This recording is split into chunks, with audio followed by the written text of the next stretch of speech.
ایک قدیم گاؤں کی پرانی مسجد تھی جس کی اینٹوں سے وقت کی مہک آتی تھی۔ مسجد کے امام مولانا رشید نیک اور بردبار انسان تھے۔ دن رات نماز، درس اور ذکر میں مشغول رہتے تھے، مگر انہیں ایک عجیب بات محسوس ہوتی تھی۔ جب وہ رات کے وقت مسجد میں اکیلے اذان دیتے یا قرآن کی تلاوت کرتے تو انہیں یوں لگتا جیسے کوئی اور بھی ان کے ساتھ تلاوت کر رہا ہے۔ ایک رات جب طوفانی ہوائیں چل رہی تھیں اور مولانا رشید نے تلاوت شروع کی، اچانک ایک گہری، نرم مگر طاقتور آواز ان کی آواز کے ساتھ مل گئی۔ وہ گھبرا گئے، مگر آواز میں اتنی پاکیزگی تھی کہ خوف کے بجائے سکون طاری ہوا۔ مولانا نے ہمت کی اور پکارا، کون ہے؟ سامنے آؤ، اللہ کے گھر میں چھپنے کی ضرورت نہیں۔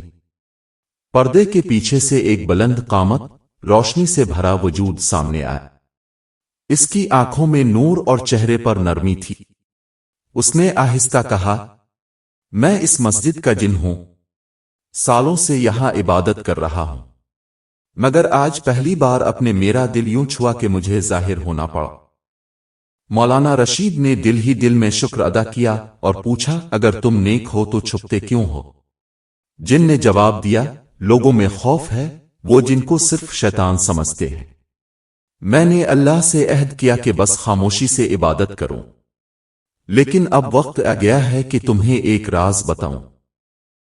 جن نے بتایا کہ مسجد کے نیچے ایک پرانی سرنگ ہے جہاں پرانے وقتوں میں کچھ لوگ خزانے چھپا گئے تھے، مگر وہ خزانہ سونے چاندی کا نہیں تھا، بلکہ ایک صندوق تھا جس میں قرآن پاک کے نسخے اور بزرگوں کی وصیتیں رکھی تھیں۔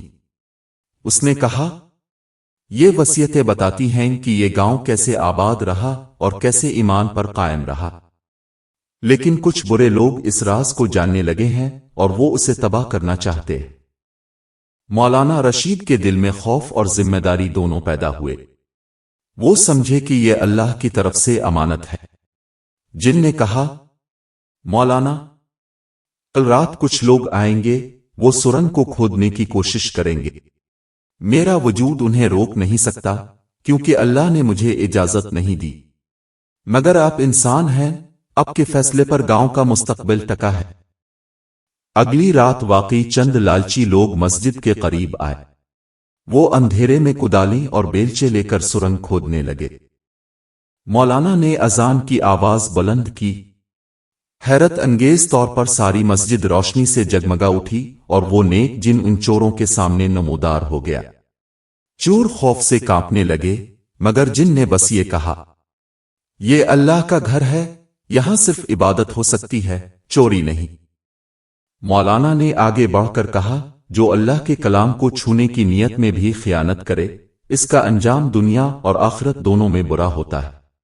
چور خوف زدہ ہو کر بھاگ گئے، اور گاؤں کے لوگوں نے پہلی بار محسوس کیا کہ مسجد میں کوئی غیبی طاقت ہے جو ان کی حفاظت کر رہی ہے۔ چند دن بعد مولانا رشید نے گاؤں کے بزرگوں کو جمع کیا۔ انہوں نے سرنگ کھولی اور صندوق باہر نکالا۔ صندوق کے اندر واقعی پرانے نسخے اور وصیتیں تھیں۔ ان وصیتوں میں لکھا تھا، گاؤں کی طاقت نہ کھیتوں میں ہے، نہ دولت میں، بلکہ مسجد اور ایمان میں ہے۔ اگر تم دین پر قائم رہے تو اللہ تمہیں کبھی محروم نہ کرے گا۔ سب لوگ آبدیدہ ہو گئے۔ مسجد کے نیک جن نے آخری بار مولانا رشید کو دیکھا اور کہا، میرا مقصد پورا ہو گیا، اب یہ گاؤں میرے بغیر بھی محفوظ ہے۔ وہ روشنی میں بدل کر غائب ہو گیا۔ اس کے بعد گاؤں کے لوگ مسجد کو پہلے سے زیادہ آباد رکھنے لگے۔ رات کی نمازوں میں نمازیوں کو یوں لگتا کہ اب بھی ایک نرم سی پر نور آواز ان کے ساتھ تلاوت کرتی ہے۔ مولانا رشید اکثر کہا کرتے، جن نظر نہیں آتے مگر ان کی نیکیاں باقی رہ جاتی ہیں۔ اصل طاقت ایمان کی ہے، نہ کہ خوف کی۔ یہ کہانی ہمیں یہ سکھاتی ہے کہ نیکی اور ایمان کی حفاظت کے لیے اللہ اپنی مخلوق میں سے کسی کو بھی وسیلہ بنا سکتا ہے، کبھی ایک عام انسان اور کبھی ایک نیک جن۔ اصل خزانہ سونا چاندی نہیں بلکہ اللہ کا کلام اور ایمان کی روشنی ہے۔